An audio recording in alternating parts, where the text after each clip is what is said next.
નમસ્કાર વિદ્યાર્થી મિત્રો, કેમ છો બધા? હવે તો આનંદમાં ને? હા, હવે તો આનંદમાં જ હો ને. હવે કઈ પ્રશ્ન નથી એમ ને? અત્યાર સુધી કઈક ટેન્શન હતું કે એક્ઝામ થશે કે નહીં થાય.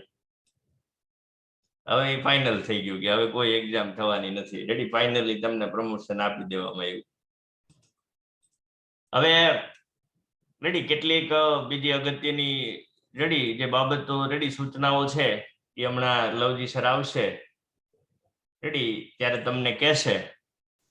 અત્યારે ખાલી આપણે રેડી જે ટોપિકની વાત કરતા હતા એ ટોપિકને થોડી વાર કન્ટિન્યુ કરીએ. રેડી, ત્યાં સર હમણાં આવશે, પછી તમને જે કાંઈ માહિતી છે એ બધી તમને આપશે.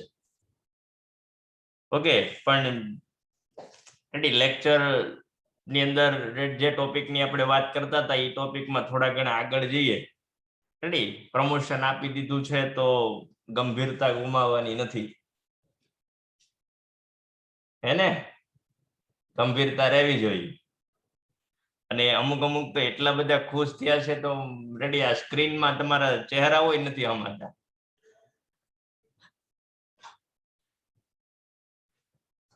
આટલું બધું ખુશ નહીં થવાનું, નહીં પાછું હમણાં રૂપાણી સાહેબ કાલ આવશે એમ કે હવે એક્ઝામ લેવાની છે.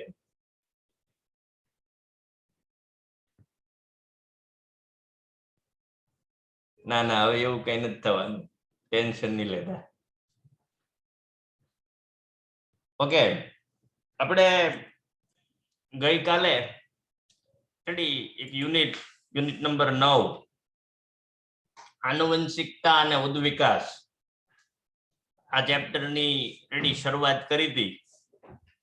અને ચેપ્ટરમાં રેડી જે આગળ પહેલો મુદ્દો ભિન્નતા છે એ મુદ્દો તો આ વખતે તમારે ધ્યાનમાં નહોતો લેવાનો એટલે આપણે એની વાત નથી કરી.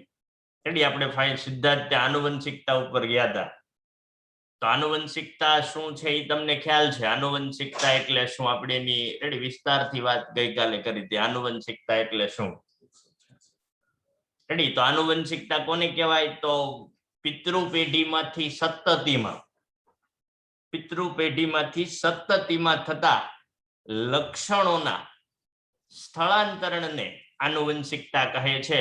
એમ ન કેવું હોય તો મેં બીજી વ્યાખ્યા પણ એ વખતે તમને આપી હતી. એક પેઢીમાંથી બીજી પેઢીમાં થતા લક્ષણોના સ્થળાંતરણને અથવા તો લક્ષણોના વહનને આનુવંશિકતા કહે છે. ને આનુવંશિકતા માટે પ્રજનનની ક્રિયા એ સૌથી મહત્વની છે, કારણ કે પ્રજનનની ક્રિયા દ્વારા જ વિવિધ લક્ષણો છે એ આનુવંશિક બને છે. મતલબ એક પેઢીમાંથી બીજી પેઢીમાં ઉતરી આવે છે અને એક પેઢીમાંથી બીજી પેઢીમાં થતા લક્ષણોના વહનને જ આનુવંશિકતા કહેવાય. તો આનુવંશિકતા માટે પ્રજનનની ક્રિયા એ સૌથી મહત્વની છે, કારણ કે પ્રજનનની ક્રિયા દ્વારા જ તે લક્ષણો રેડી એક પેઢીમાંથી બીજી પેઢીમાં વહન પામે છે, સ્થળાંતરણ પામે છે અથવા તો આનુવંશિક બને છે. મેં તમને એનું ઉદાહરણ પણ ગઈકાલે આપ્યું હતું. ચકલીના ઈંડામાંથી ચકલીનું બચ્ચું જ જન્મે એ આનુવંશિકતા છે, હેને?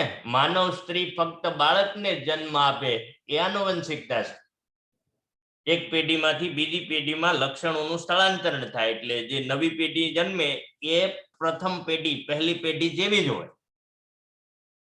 ઓકે, આનુવંશિકતા છે. ને ત્યાર પછી આનુવંશિકતા વિશે મેન્ડેલે રેડી કરેલા પ્રયોગની આપણે વાત કરી. તો આનુવંશિકતા વિશે રેડી મેન્ડેલે જે પ્રયોગ કર્યો એ પ્રયોગને વર્ણવો અને એનું તારણ લખો. રેડી, આ પ્રશ્ન છે એ આપણે રેડી છેલ્લે જોયો હતો, તમને હવે ખ્યાલ છે. તો આનુવંશિકતા વિશે કરેલા પ્રયોગમાં મેન્ડેલે વટાણાના છોડની ઊંચાઈના લક્ષણને ધ્યાનમાં લીધું હતું રેડી અને એના વિરોધાભાસી લક્ષણોનો અભ્યાસ કર્યો. રેડી, સૌપ્રથમ મેન્ડેલે શું કર્યું? તો મેન્ડેલે ઊંચા છોડનું સંકરણ વામન છોડ સાથે કર્યું. ઊંચા છોડનું વામન છોડ સાથે, વામન એટલે નીચા, ઓછી ઊંચાઈ વાળા. રેડી, તો સૌપ્રથમ મેન્ડેલે શું કર્યું? ઊંચા છોડનું સંકરણ વામન છોડ સાથે કર્યું. જે ઊંચા છોડ છે એનું જનીન બંધારણ છે કેપિટલ ટી ને જે નીચા છોડ છે એનું જનીન બંધારણ છે સ્મોલ ટી. તો બે વચ્ચે સંકરણ થાય તો આમાં 4 શક્યતાઓને જોઈ શકાય.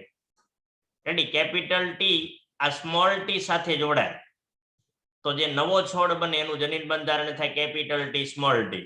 અથવા તો એક આ રીતે વિચારી શકાય, આ કેપિટલ ટી આ બીજા સ્મોલ ટી સાથે સંયોજાય તો નવો છોડ બને એનું જનીન બંધારણ થાય કેપિટલ ટી સ્મોલ ટી. અથવા તો બીજો વિચાર આ કરી શકાય, આ જે કેપિટલ ટી છે એ આ સ્મોલ ટી સાથે સંયોજાય તો નવો છોડ બને એનું જનીન બંધારણ થાય કેપિટલ ટી સ્મોલ ટી. અથવા તો એક આ વિચાર કરી શકાય, આ કેપિટલ ટી આ સ્મોલ ટી સાથે સંયોજાય તો જે નવો છોડ બને એનું જનીન બંધારણ થાય કેપિટલ ટી સ્મોલ ટી. તો આ છે પ્રથમ બાળ પેઢી, અથવા તો એને બીજું શું કહેવાય, F1 પેઢી. તો મેન્ડેલે F1 પેઢીનો અભ્યાસ કરતા માલુમ પડ્યું કે F1 પેઢીના બધા જ છોડ કેવા થયા, ઊંચા. બધા જ છોડ ઊંચા થયા, એક પણ છોડ ઓછી ઊંચાઈ વાળો કે વામન રહ્યો નહીં. રેડી. આમ F1 પેઢીમાં બે લક્ષણોમાંથી જો બે લક્ષણો હતા, એક છોડ કેવો હતો, ઊંચો, અને એક કેવો હતો, વામન. તો બે લક્ષણો હતા, ઊંચાઈનું અને વામનતાનું. એમાંથી F1 પેઢીની અંદર બે લક્ષણોમાંથી એક જ પિતૃ લક્ષણ જોવા મળ્યું, જો બધા જ છોડ ઊંચા જ થયા. હવે મેન્ડેલ શું કરે છે, તો હવે મેન્ડેલ F1 પેઢીના જે છોડ છે એના વચ્ચે સંકરણ કરાવે છે. તો હવે એને F1 પેઢીના બે છોડ લીધા. બોલો F1 પેઢીના જે છોડ છે એનું જનીન બંધારણ શું છે, કેપિટલ ટી સ્મોલ ટી. એક બીજો છોડ લીધો, એનું જનીન બંધારણ પણ શું થાય, કેપિટલ ટી સ્મોલ ટી. એના વચ્ચે સંકરણ કરાવ્યું. તો આમાં પણ ચાર શક્યતાઓને વિચારી શકાય. એક આ કેપિટલ ટી બે જોડાય તો એક નવો છોડ બને એનું જનીન બંધારણ કેપિટલ ટી થાય. અથવા તો આ કેપિટલ ટી આ સ્મોલ ટી સાથે જોડાય તો એક નવો છોડ બને એનું જનીન બંધારણ કેપિટલ ટી સ્મોલ ટી થાય. અથવા તો આ સ્મોલ ટી છે આ કેપિટલ ટી સાથે સંયોજાય તો જનીન બંધારણ થાય કેપિટલ ટી સ્મોલ ટી. અને આ કેપિટલ ટી આ સ્મોલ ટી સાથે સંયોજાય તો નવો છોડ બને એનું જનીન બંધારણ થાય સ્મોલ ટી. તો મેન્ડેલ આ કઈ પેઢી, આ બીજી બાળ પેઢી છે, અથવા તો આને શું કહેવાય, F2 પેઢી. તો મેન્ડેલે F2 પેઢીનો અભ્યાસ કર્યો ત્યારે એને માલુમ પડ્યું કે F1 પેઢીમાં કેટલાક છોડ ઊંચા થયા અને કેટલાક છોડ નીચા થયા. લગભગ 75% છોડ ઊંચા થયા અને 25% છોડ કેવા થયા, નીચા થયા. રેડી. એટલે કે માત્ર ઊંચાઈપણાનું લક્ષણ જ વ્યક્ત થયું. F1 પેઢીના પિતૃમાંથી ઊંચાઈ અને વામનતા બંને જોવા મળી. જો F1 પેઢી છે એના બધા છોડ કેવા હતા, ઊંચા. હવે સંકરણ કોના વચ્ચે થયું, F1 પેઢીના બે છોડ વચ્ચે સંકરણ થયું. તો જે નવી બાળ પેઢી મળી એમાં કેટલાક છોડ ઊંચા થયા અને કેટલાક છોડ નીચા થયા. એનો મતલબ એવો થયો કે F1 પેઢીમાંથી બે લક્ષણો વારસાગત થયા, ઊંચાઈનું અને વામનતાનું. પણ F1 પેઢીમાં વ્યક્ત એક જ થતું હતું, કયું, ઊંચાઈનું. હા કે ના? હા ને? ઓકે. તો તમને આ સમજાય છે. ટૂંકમાં લિંગી પ્રજનન કે ફલન દ્વારા ઉત્પન્ન થતા સજીવોમાં કોઈ પણ લક્ષણના બે કારકો હોય. કોઈ પણ લક્ષણ હોય, એ પછી ઊંચાઈનું હોય કે વામનતા માટેનું હોય, કોઈ પણ લક્ષણ હોય, દરેક લક્ષણ માટેના બે કારકો હોય છે. અને એ કારકો સમાન અથવા ભિન્ન હોઈ શકે. સમાન હોય, ભિન્ન હોય. જો આ સમાન, આ ભિન્ન. અને પછી ફાઇનલી મેન્ડેલે આ પ્રયોગ પરથી તારણ આપ્યું કે ઊંચાઈના લક્ષણ માટે કેપિટલ ટી અને કેપિટલ ટી સ્મોલ ટી જનીનિક બંધારણ જવાબદાર છે. એટલે ઊંચાઈ માટે કોણ જવાબદાર, કેપિટલ ટી અથવા તો કેપિટલ ટી સ્મોલ ટી. જ્યારે છોડની વામનતા માટે સ્મોલ ટી જનીન બંધારણ જવાબદાર છે. રેડી. એટલે કે ફક્ત ટી જનીન છોડની ઊંચાઈ માટે પૂરતું છે. જો કેપિટલ ટી એક હાજર હોય ને તો પણ છોડ ઊંચો જ થાય. રેડી. જ્યારે છોડની વામનતા માટે સ્મોલ ટી જનીન બંધારણ જવાબદાર છે. રેડી. આમ કેપિટલ ટી એ પ્રભાવી લક્ષણ છે અને સ્મોલ ટી એ પ્રચ્છન્ન લક્ષણ છે. આ છે મેન્ડેલનો પ્રયોગ. રેડી. જેની વાત આપણે ગઈકાલે કરી હતી. ઓકે. હવે આ પ્રયોગ ઉપરથી રેડી એક પ્રશ્ન છે. મેન્ડેલના કયા પ્રયોગ પરથી સુનિશ્ચિત થાય છે કે F2 પેઢી વાસ્તવમાં કેપિટલ ટી સ્મોલ ટી અને કેપિટલ ટી સ્મોલ ટી અને સ્મોલ ટી નું સંયોજન 1:2:1 નો ગુણોત્તર પ્રમાણ પ્રાપ્ત થાય? એવો કયા પ્રયોગ પરથી પ્રાપ્ત થાય? તો આ ઉપરનો જ પ્રયોગ, મેન્ડેલે વટાણાના છોડ ઉપર કરેલા પ્રયોગ ઉપરથી જ આ બાબત પ્રાપ્ત થાય છે. જો મેન્ડેલે આ પ્રયોગની અંદર શું કર્યું, તો વટાણાના જે ઊંચા છોડ છે એનું સંકરણ વામન છોડ સાથે કર્યું. ઊંચા છોડનું જનીન બંધારણ કેપિટલ ટી પેલાનું સ્મોલ ટી. રેડી? તો પેલો ગ્રાફ છે આવો થાય. તમને જે F1 પેઢી મળે એમાં 4 છોડ મળે, ચારેય છોડ કેવા મળે? ઊંચા. હેને? પછી આ F1 પેઢીના 2 છોડ વચ્ચે તમે સંકરણ કરાવો તો તમને ફરી પાછા 4 છોડ મળે. એમાં રેડી? એક છોડ છે એનું જનીન બંધારણ છે કેપિટલ ટી. 2 છોડનું કેપિટલ ટી સ્મોલ ટી અને એક છોડનું સ્મોલ ટી. તો જો 1:2:1 થયું. રેડી? એક છોડ કેવો આવ્યો? કેપિટલ ટી જનીન બંધારણ વાળો. બે કેવા આવ્યા? કેપિટલ ટી જનીન બંધારણ વાળા. રેડી? અને એક કેવો આવ્યો? Small T. રેડી? તો લખી દેવાનું ઊંચાઈ વાળા હતા. પછી આ સંકરણ બતાવવાનું.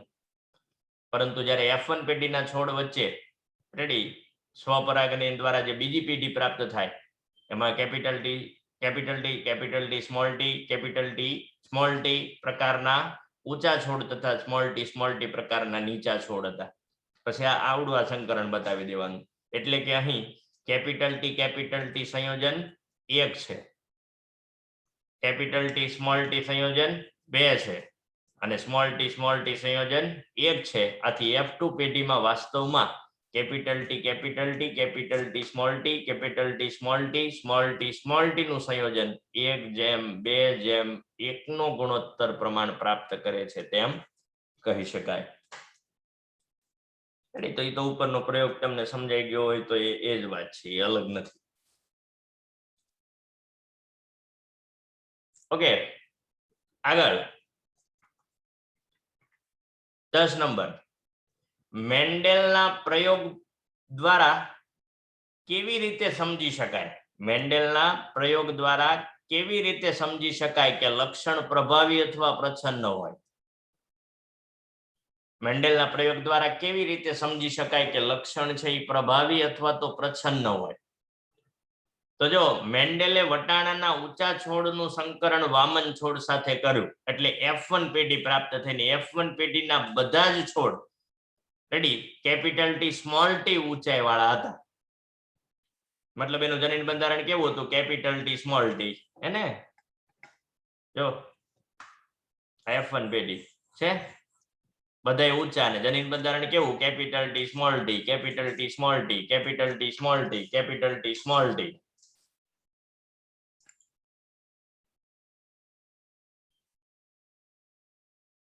રેડી? તો એને પેલા શું કર્યું? ઊંચા છોડનું સંકરણ વામન છોડ સાથે કર્યું. ઊંચા છોડનું જનીન બંધારણ કેપિટલ ટી, નીચા છોડનું વામન છોડનું સ્મોલ ટી બે વચ્ચે સંકરણ કરાવ્યું. તો 4 શક્યતાઓ થાય. આ કેપિટલ ટી આ સ્મોલ ટી સાથે જોડાય તો કેપિટલ ટી સ્મોલ ટી, આ કેપિટલ ટી આ સ્મોલ ટી સાથે જોડાય તો કેપિટલ ટી સ્મોલ ટી, અથવા તો આ કેપિટલ ટી આ સ્મોલ ટી સાથે જોડાય તો કેપિટલ ટી સ્મોલ ટી, અને આ કેપિટલ ટી આ સ્મોલ ટી સાથે સંયોજાય તો capital T small T. Ready? આમ 4 છોડ પ્રાપ્ત થાય કેપિટલ ટી સ્મોલ ટી જનીન બંધારણ વાળા. ચારેય છોડ કેવા હોય?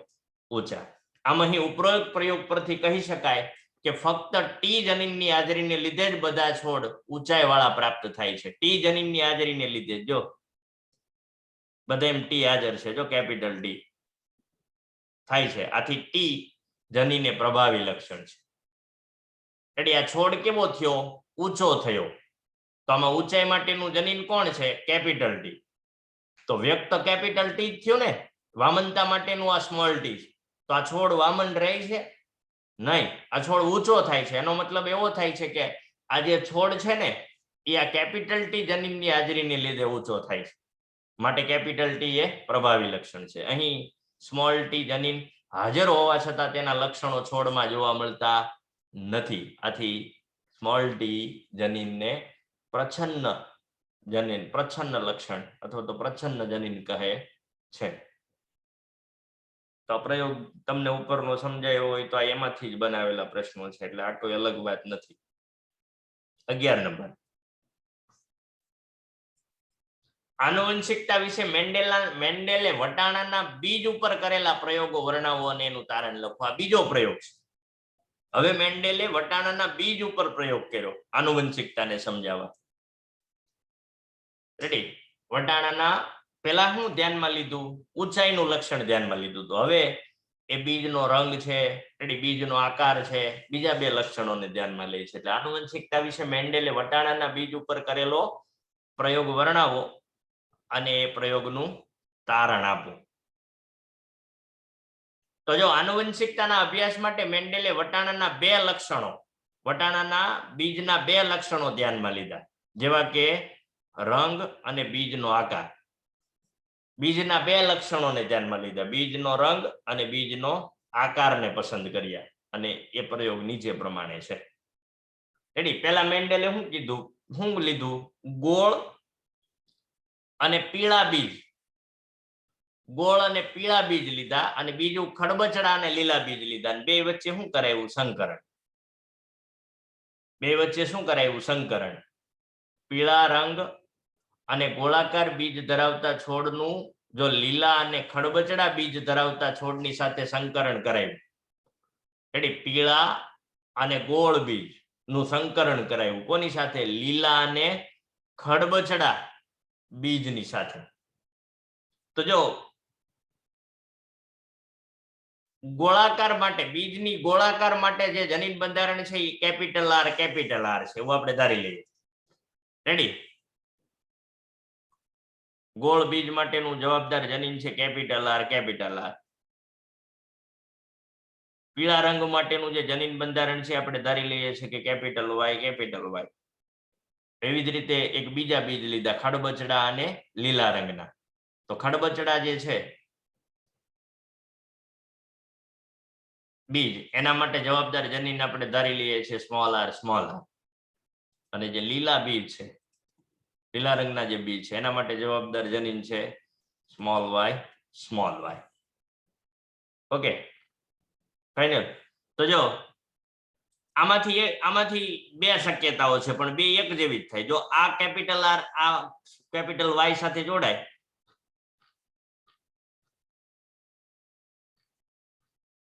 તો એક નવું રેડી બીજ બને જેનું જનીન બંધારણ થાય કેપિટલ આર વાય બીજી શક્યતા એ જ છે કેપિટલ આર વાય કારણ કે કેપિટલ આર ને કેપિટલ વાય છે એવી જ રીતે આમાંથી બે શક્યતાઓ એ સેમ જેવી છે એટલે એક શક્યતા એક આ કેપિટલ સ્મોલ આર અને એની સાથે આ સ્મોલ વાય જોડાય તો એક નવું બીજ પ્રાપ્ત થાય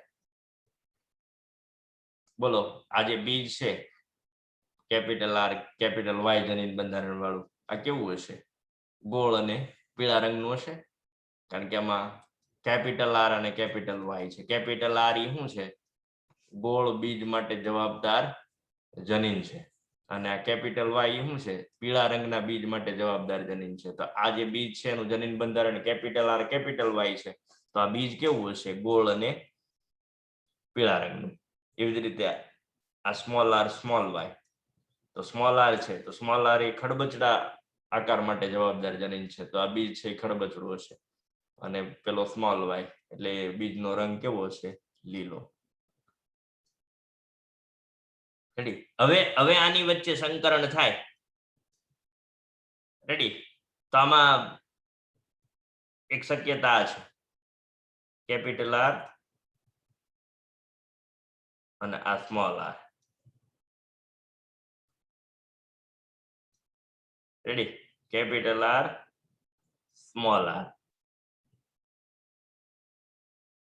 અને બીજી શક્યતા છે small Y capital Y small Y તો F1 પેઢી છે એના બધા છોડના જનીન બંધારણ આવે છે capital R small capital Y small Y capital R capital Y small Y ready ચારે ચાર છોડના કારણ કે આમાં ચાર શક્યતાઓ છે ને એવી બીજી શક્યતા અહીંયા હશે તો આને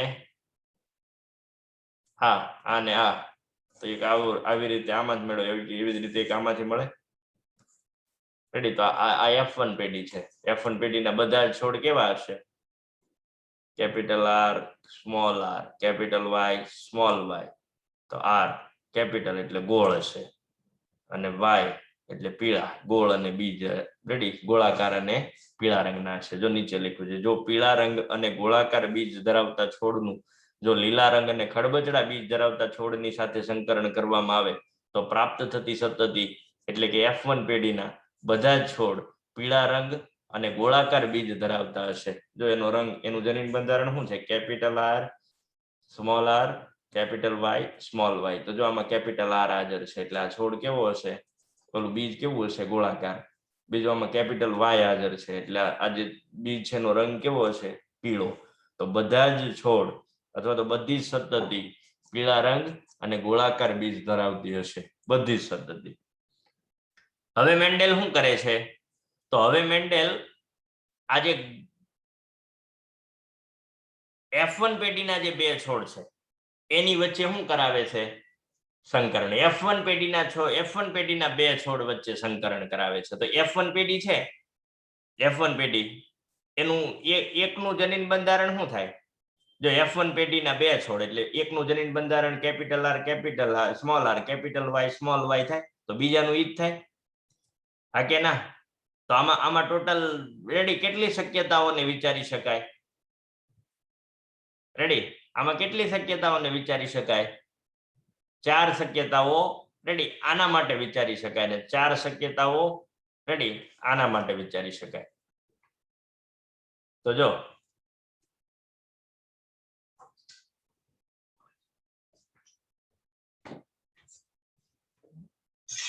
હવે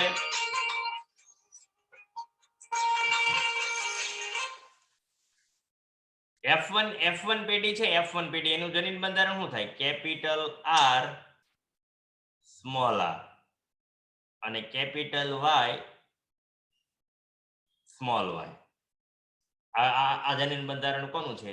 F1 પેઢીના છોડનું. એવો બીજો એક F1 પેઢીનો છોડ લેવાનો, capital R small r capital Y small y. તો એનું જનીન બંધારણ પણ આ જ છે. હવે આમાં રેડી અલગ અલગ શક્યતાઓ વિચારવાની છે. જો પહેલા આપણે આના માટે વિચારીએ તો આ R અહીંથી આવે, રેડી આમાંથી R આવે તો આનો કેપિટલ Y ખ્યાલ આવે છે? તો એક શક્યતા થાય R capital R capital Y. એક બીજી શક્યતા થાય આ R છે આ સ્મોલ y સાથે જોડાય, તો capital R small y small y. Ready બીજી શક્યતા વિચારવી હોય તો એક આ વિચારી શકાય, આ સ્મોલ r યા કેપિટલ Y સાથે જોડાય અને આ સ્મોલ r સ્મોલ y સાથે જોડાય. ઓકે, તો એવી 4 શક્યતા બીજી અહીંયા થાય, capital R small y. Ready બીજું capital R small y small r capital Y અને small r small y. Okay, હવે આના વચ્ચે સંકરણ થાય તો પેલા આના વચ્ચે કરાવો આ બે, તો જે નવો છોડ બને એનું જનીન બંધારણ શું થાય? Capital R capital R capital Y capital Y. તો આ છોડ કેવો હશે? ગોળ અને પીળા રંગનું. રેડી પછી આના વચ્ચે સંકરણ કરાવવા તો capital R capital R capital Y small y. તો આ છોડ કેવો હશે? એ પણ ગોળાકાર બીજ અને રેડી ગોળાકાર બીજ અને પીળા રંગનું હશે. પછી capital Y small ready small r capital Y. તો capital R small r capital Y capital Y. તો આ છોડ પણ કેવો હશે? રેડી ગોળાકાર અને પીળા રંગના બીજ વાળો. ત્યાર પછી કેપિટલ R કેપિટલ Y અને સ્મોલ r સ્મોલ y. તો એ જોડાય તો જે નવો છોડ બને એનું જનીન બંધારણ શું થાય? Capital R small r capital Y small y. તો આ છોડ પણ કેવો થશે? ગોળાકાર અને પીળા રંગના બીજ વાળો. રેડી એવી જ રીતે આ વિચારો, આ અને આ બંને જોડાય. રેડી કેપિટલ R અને સ્મોલ y અને કેપિટલ R અને કેપિટલ Y જનીન બંધારણ ધરાવતા છોડો એકબીજા સાથે સંકરણ કરાવવામાં આવે તો જે નવો છોડ બને એનું જનીન બંધારણ શું થાય? Capital R, capital R, capital Y, small Y.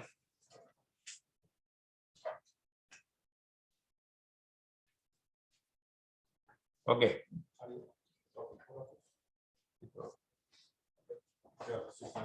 Hello. હવે લવજી સર કેટલીક અગત્યની સૂચનાઓ છે એ તમને હમણાં આપશે.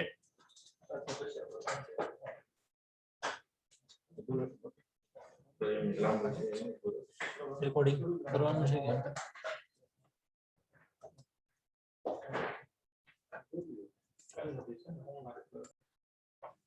ઓકે, તો આપણે રેડી વાત કરતા હતા કે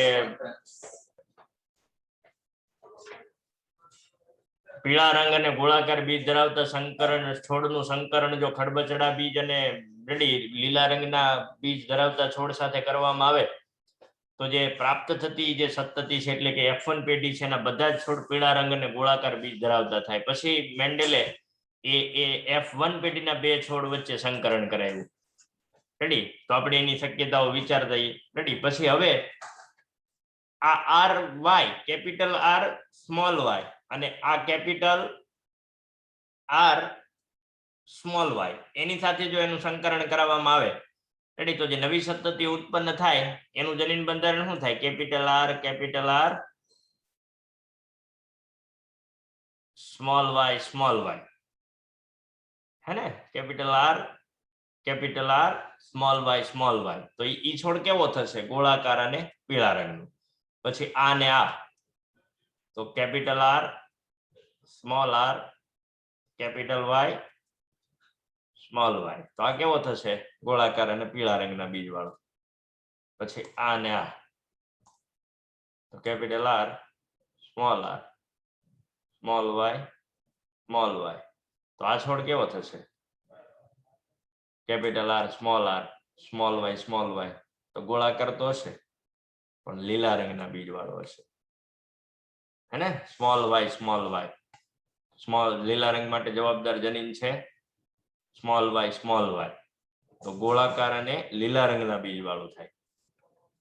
પછી એક આ શક્યતા વિચારી શકાય, small R, capital Y, capital R, small Y. તો જે નવો છોડ વિકાસ પામે એનું જનીન બંધારણ થાય capital R, small R, capital Y, small Y. તો ગોળાકાર અને પીળા રંગના. પછી આને આ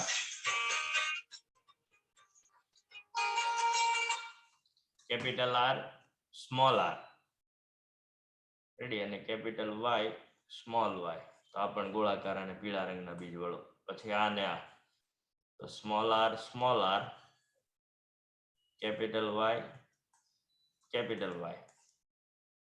તો ખડબચડા અને પીળા રંગના બીજ વાળો. આ ને પછી આ, તો small R, small R, capital Y, small Y. તો આ પણ ખડબચડા અને પીળા રંગના બીજ વાળો. ત્યાર પછી આ ને આ, તો capital R, small R, capital Y, small Y. તો પીળા અને ગોળાકાર રંગ. Capital R, small R, small Y, small Y. તો ગોળાકાર અને લીલા રંગના બીજ વાળો. Small R, small R, capital Y, small Y. તો ખડબચડા અને પીળા રંગના બીજ વાળો. Small R, small R, small Y, small Y. તો આ ખડબચડા અને લીલા રંગના બીજ વાળો પ્રાપ્ત થાય. રેડી, તો તમે રેડી ગણતરી કરો તો તમને ખ્યાલ આવે.